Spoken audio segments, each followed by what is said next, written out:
Да, ама това не изключва, че се влиза. Питаме се какъв е мазора на тези хора да стават студенти, при положение, че влизат с много ниски оценки, а това е индикация, че ти чак толкова не си даваш зора в ученето.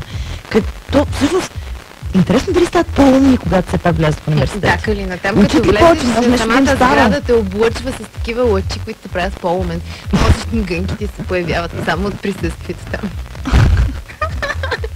Добре, аз искам да ми се в момента не искам никакви гънки да ми се появят нито на лицето, нито на мозъка, така че предлагам да чуем една песен на Енрике Иглесиас. Ти го харесваш?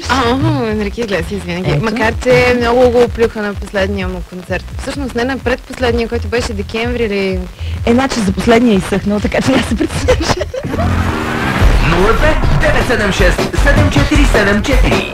Шоуто на блондинките. Радио Фреш. Единствено и само хитовете днес. Solo en tu boca yo quiero acabar todos esos besos que te quiero dar.